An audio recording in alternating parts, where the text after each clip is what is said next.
Welcome to the Addictions Overview, brought to you by allceus.com, where you can get unlimited CEUs for 12 months for $74.99.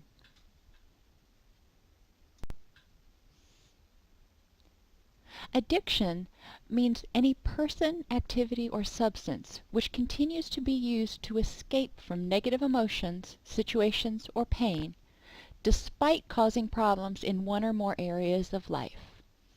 So it needs to continue to be used in order to escape from negative, painful ickiness despite causing problems. So there's three parts to that definition. The pattern of addiction varies a little bit from person to person, but generally starts out with recreational use or experimentation.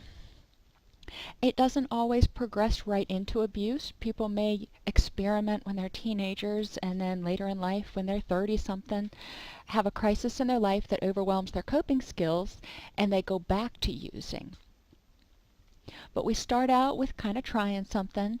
When you find something that works and makes the pain go away, then it has the propensity to be abused.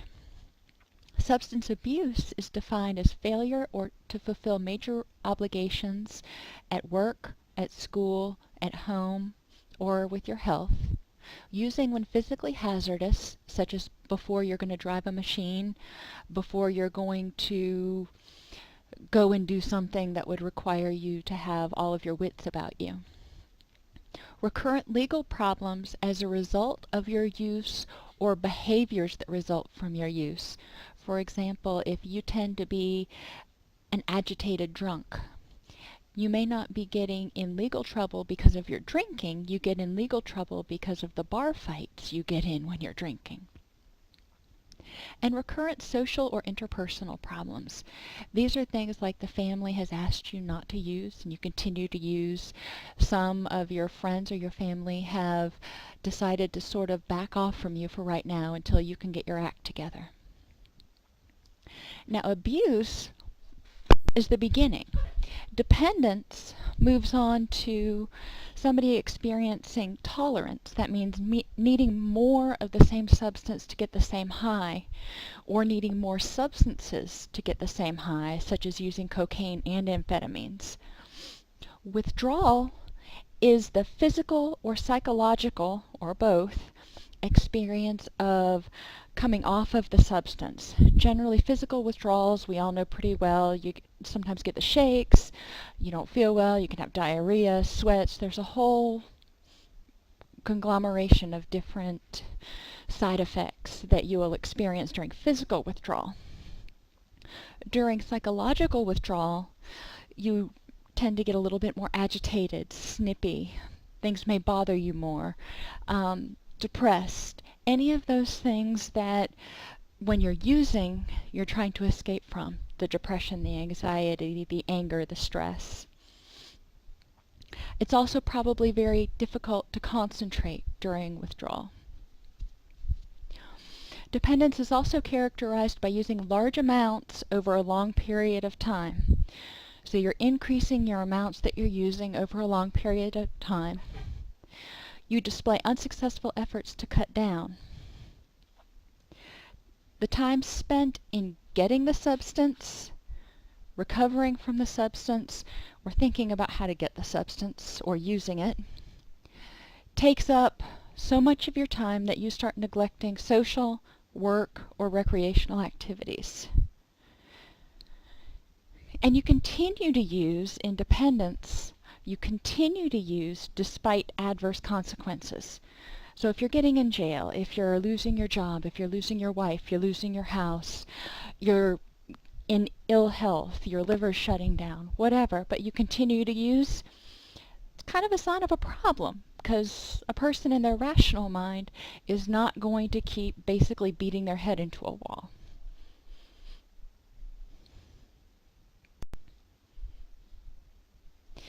You can be addicted to just about anything if it allows you to escape from that pain or negativity or fear, all those nastiness.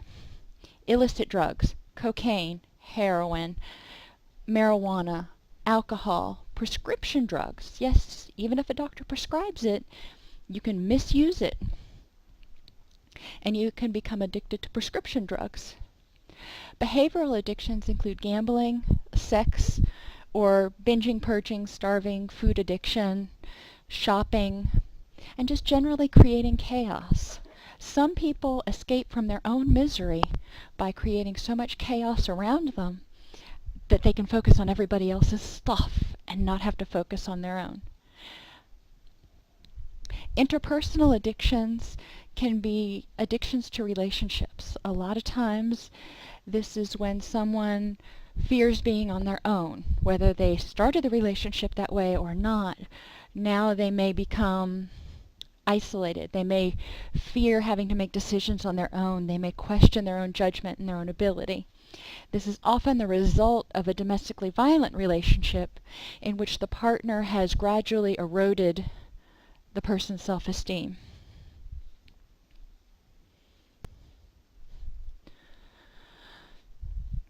Just because you only use on weekends doesn't mean you're not an addict.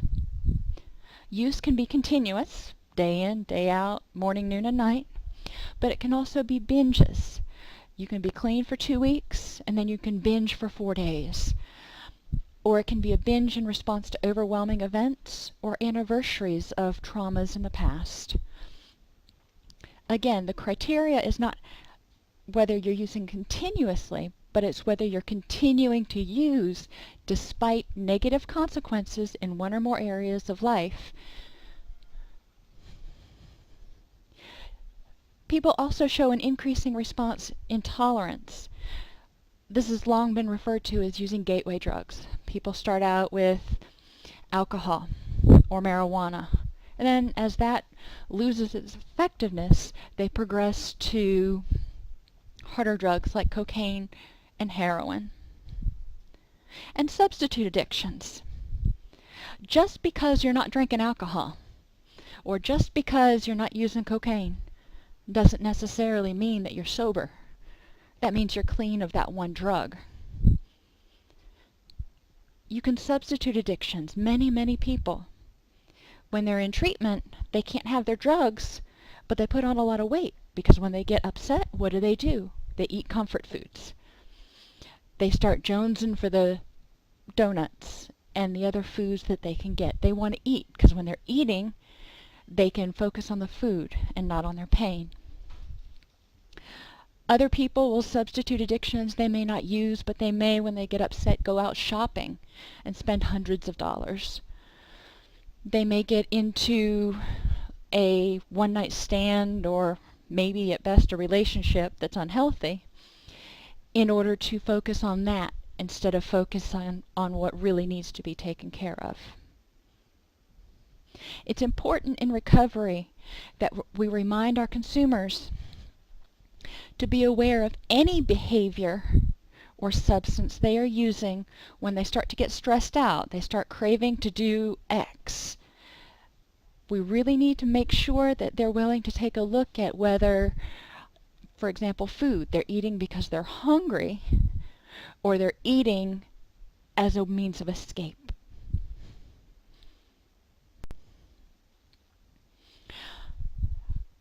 You can make a list a mile long of the different reasons I've heard for use. The most common ones are a sense of belonging, my friends use, or everybody's drinking at the tailgate, whatever. Boredom, nothing else to do around here. Out of habit. Some people for years have come home, put down their bag, gotten changed out of their work clothes, and started drinking, and they drink until the night's over. They wake up, stagger into the shower, get showered, go to work, come back and do it again. Now, theoretically, if it's not causing them any problems and they're not foregoing their recreational activities and their family relationships, this might not be an addiction. But generally, when somebody starts drinking from the minute they get home until the minute they pass out at night, they're neglecting areas of their life. People use to numb emotional or physical pain, trauma, either physical or psychological. Some people use to medicate for psychiatric conditions if they're, for example, bipolar. A lot of people will use drugs in order to sort of mediate the mania just a little bit, just take the edge off, and definitely to help pull themselves up out of the depression. A lot of people with schizophrenia have reported using in order to quiet the voices, make them go away. And people use to relax. If alcohol or drugs or whatever your addiction is the only way you can relax, that should be a clue that there might be more going on or that you need to develop some healthier coping skills.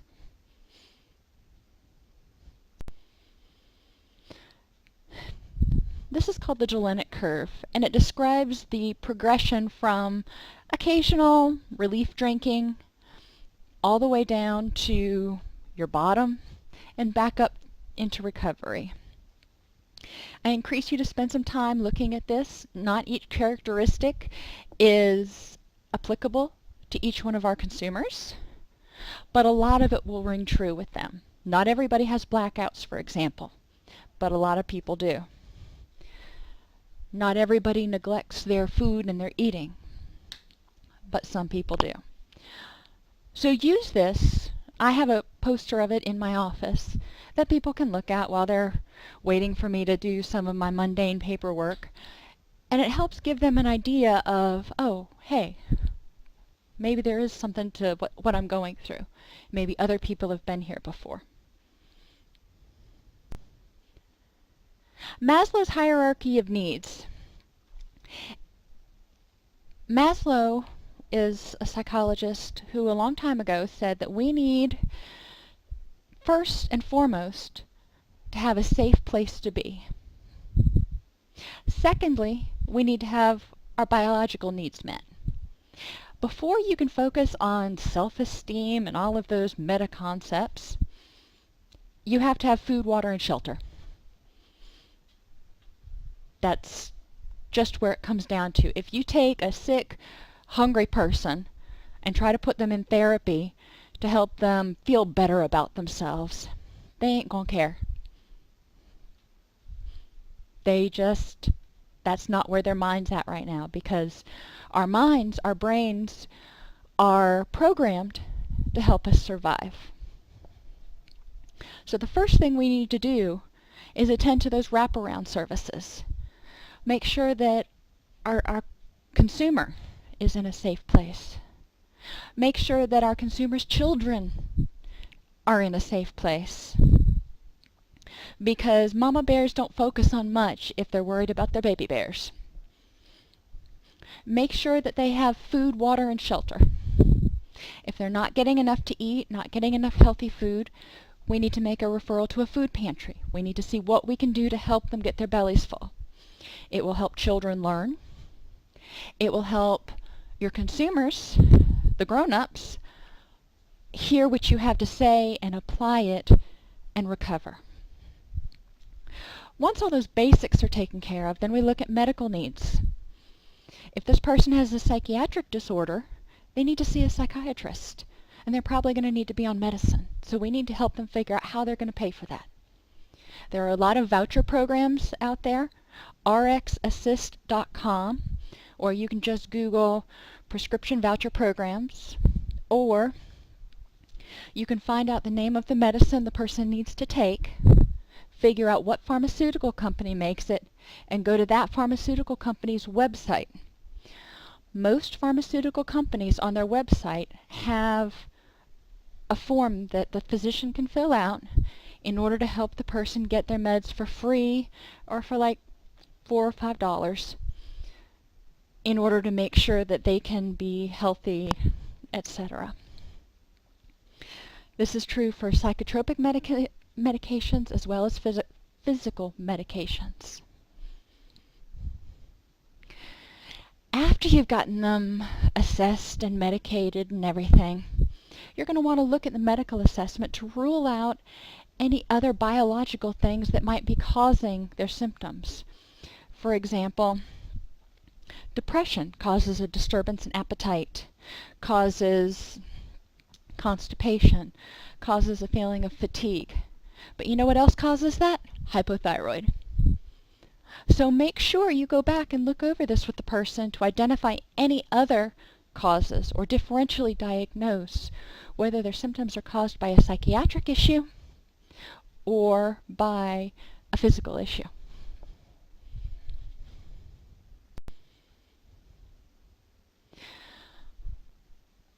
People with addictions have some common characteristics because that addiction becomes their primary focus, their best friend, all they care about. So physiologically, nutrition usually gets just kind of thrown to the wayside. Immunity goes down because they're not sleeping, they're not taking care of themselves because they're worried about where they're going to get their next fix from. They're not resting, and a lot of times they're in physical pain. Physical pain can come from just the general aches and pains of not taking care of yourself, to physical pain from traumatic injury. Many addicts also have issues with safety. They may be homeless or may be living in an unsafe environment and or engaging in high-risk behaviors. Not all addicts are homeless. There are some very wealthy addicts. So just because somebody has a house doesn't mean that they're not an addict. But that's one of the characteristics that you can look for.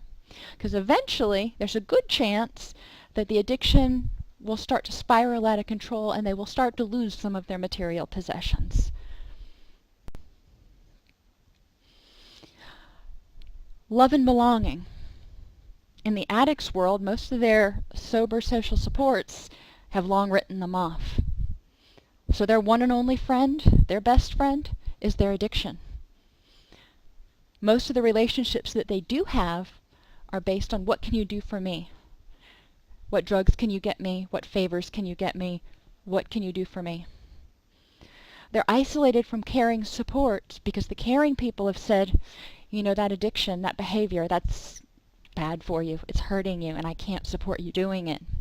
So the addict has pushed them away. And they need external validation. Why? Because they don't feel like they're worth the air they breathe. They realize they've screwed up. They feel guilty. They feel ashamed. They need you to tell them that they're okay. Part of the recovery process is helping people realize their own self-worth and want to recover and want to realize that they do have something to contribute to society. Many addicts have lost their motivation. They've lost their hope. They don't see how they can be that person that they think they should be.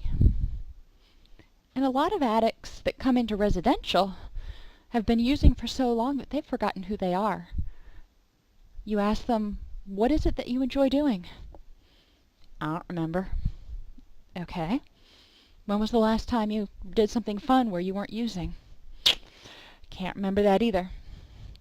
Or maybe they remember back into junior high school. So we need to help people remember the exceptions to use. Remember back to some of the good times in your life when you weren't using. What was different? What were you doing?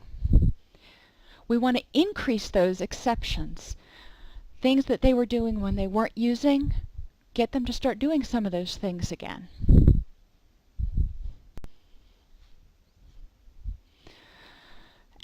Addicts have pretty common thinking patterns. They tend to be overly pessimistic. Why? Well, because they've pretty much set up self-fulfilling prophecies. They've done things in their past, in their recent past, and they've alienated friends, they've failed at things, they have set themselves up for failure. So now what do they expect? They expect to be rejected, and they expect to fail. That's a pretty logical expectation if they're still using. They need to control everything. If they don't control everything, then somebody may come in and take that addiction away from them. If they don't control everything, somebody may come in and hurt them again. And they're using to try to forget that hurt. They blame other people for their feelings or for their situations. Psychobabble term for it is projection. They take all those feelings that they have about themselves and they project it onto somebody else. You're lazy, you're worthless, you're this, you're that.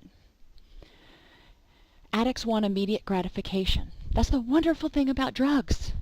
It makes pain go away almost immediately. Makes you forget almost immediately. Real coping skills, real life, very few things happen almost immediately. So we have to help people learn how to withstand the discomfort. We have to help people learn that they have the ability and they have the strength to get through the brief discomfort while the healthy tools work. And people with addictions have a feeling of entitlement. I get what I want when I want it because I want it. Well, no. That's not how it works in society. But having that sense of entitlement, then when somebody tells you no, that gives you an excuse to go use. Having that sense of entitlement gives you a sense that you're in control all the time. And then when somebody says no, they're taking away your control. And that's not tolerable. So it gives you an excuse to go use. In recovery, we want people to look at hope. Look at their strengths. Look at where they've come from, how far they've come, and what they have to contribute. We don't want to focus on all the negative all the time. That just brings people down. Let's focus on what we can do instead of the inappropriate behaviors. Motivations. Motivations for recovery. Keep coming back. It works if you work it. Not everybody gets it the first time, or the second, or the third. Keep coming back.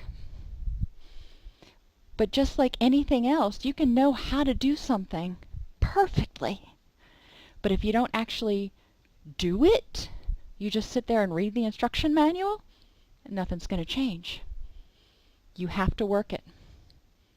Sit down, shut up, and listen. That goes back to that addict thinking. Addicts don't want to hear that they're wrong. They don't want to think that anybody has anything to offer, because that means they're not in total control. So they talk, and they yes but constantly. Yes but. I could do that but. Yes, I hear what you're saying, but. No. Sit down, shut up, and listen. Some of it'll apply, some of it won't. But you need to hear it. First things first. Don't put the cart in front of the horse. Don't worry about getting a $75,000 a year job right out of recovery. What you need to do first is get 30 days clean and sober so you can clear all the fog out. Then we can start talking about a job. And then we can start looking towards your career. Keep it simple, stupid is pretty self-explanatory. It's always easier to take somebody else's inventory. Now, good orderly direction. GOD is an acronym for good orderly direction. It means the big picture. And this is useful for working with consumers who are having a hard time with their higher power. They need to think about things before they do them and figure out if this behavior, whatever they want to do, is taking them down the path where they want to go. Good orderly direction. Are they following their roadmap? Or is this just going to take them off on a wild tangent somewhere?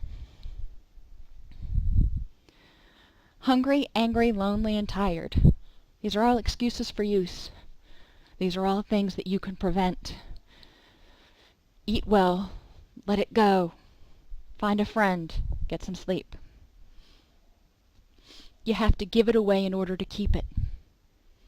If you're not talking about it, if you're not sharing about it, it's too easy to get caught up in day-to-day life and forget the principles of recovery. And fake it till you make it.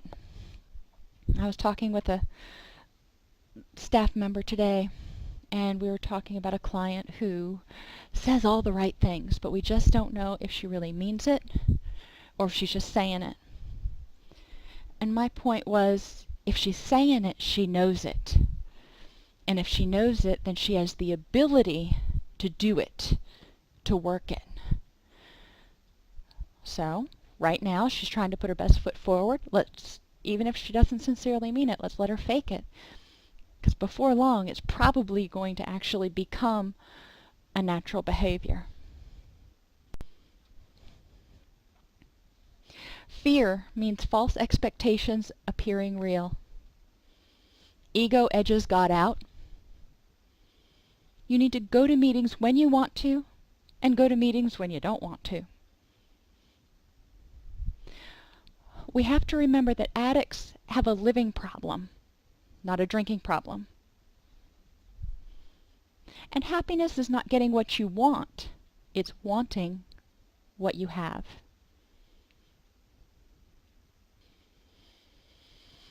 In summary, addiction can happen to anyone. It develops over time. It erodes your health and happiness in most areas of your life. It can be chemical, behavioral, or interpersonal. The addiction becomes the addict's best friend. It's the one thing they can count on to be there, and they can count on to take away their pain. But recovery means not just getting clean. It's changing thoughts and behaviors to become sober.